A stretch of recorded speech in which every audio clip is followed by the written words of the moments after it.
Oppo started their Enco TWS lineup back in March, and little did we know that they'd keep adding members to the family. Here's the latest member, the Oppo Enco W11.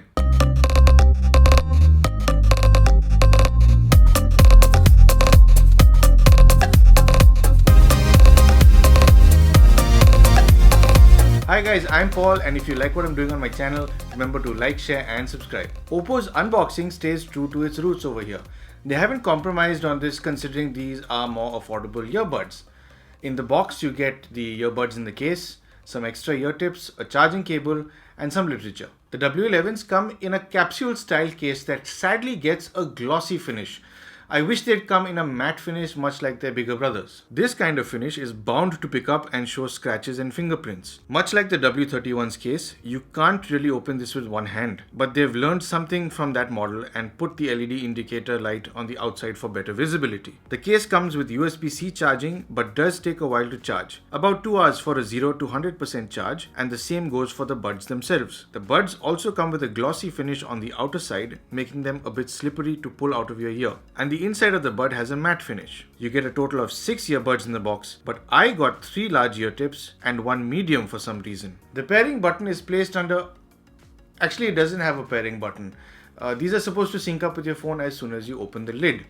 Lacking a pairing button got me a bit concerned because this button also usually plays the role of resetting your earbuds should they encounter any glitch. Turns out though, Oppo didn't forget about this. Should you need to reset your earbuds for some reason, you have to make sure your device's Bluetooth is off and the buds are still in the case. Open the lid and press and hold the right earbud. Once you see the LED light flash red 3 times, you've successfully reset them to factory settings. The earbuds have capacitive touch controls on their sides. Double tap on the left or right lets you go to the previous or next track respectively. You can answer and end calls with a double tap on either bud and triple tap on either to activate your voice assistant. What I found cool that even their bigger brother W31 doesn't have is volume control. You can press and hold the right bud to increase the volume and reduce volume by pressing and holding the left bud. Light touches are registered, so it's nice not having to whack at it and hear that boom from tapping too hard. There is a significant delay when you interact with the touch controls, which might take some getting used to. Call clarity amongst most manufacturers is more or less the same.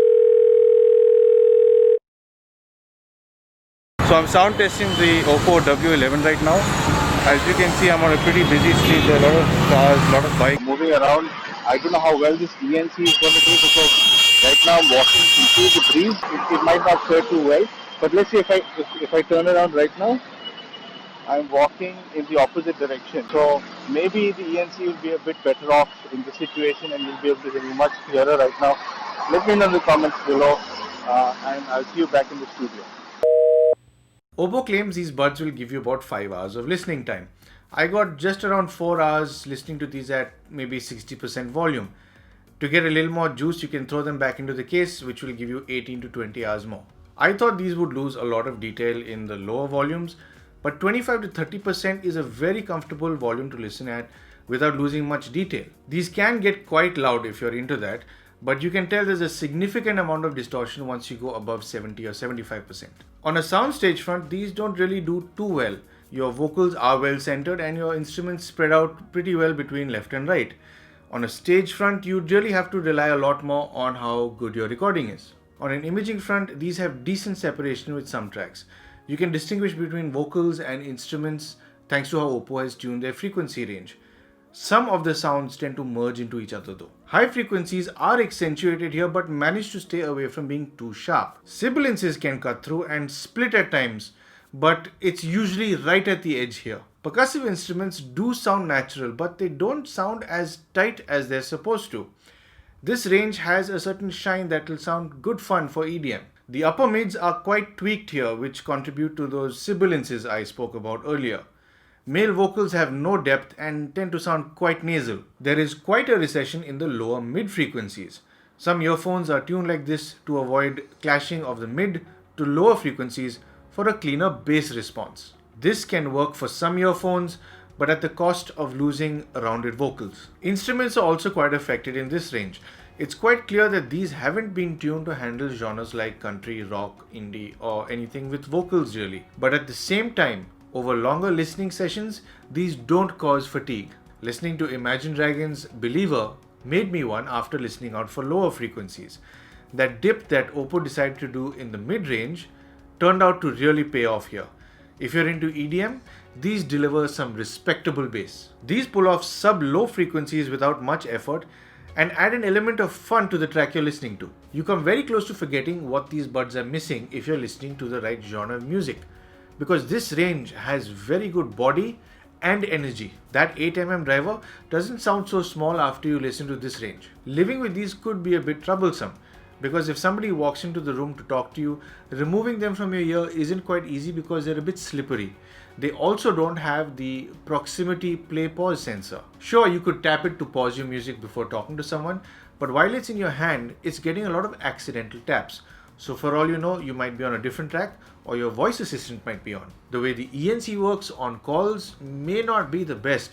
Then again, I don't have a reference for other earphones right now because this is the first time I've done a call test. The inclusion of volume control on these earphones is quite nice, and it's something they should standardize on all truly wireless earphones. The only issue I have with this one's touch interface is that there's a slight delay when you interact with it. If you're into gaming, this one's response time comes in at a very respectable 110 milliseconds, which should give you a good gaming experience.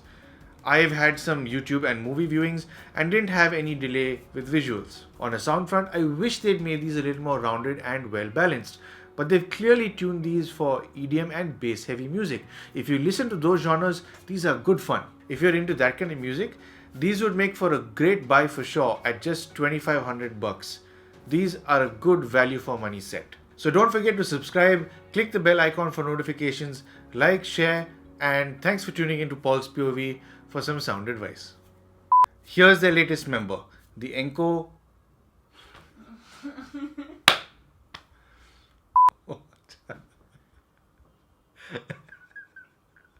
Why did you lie? I don't like lies.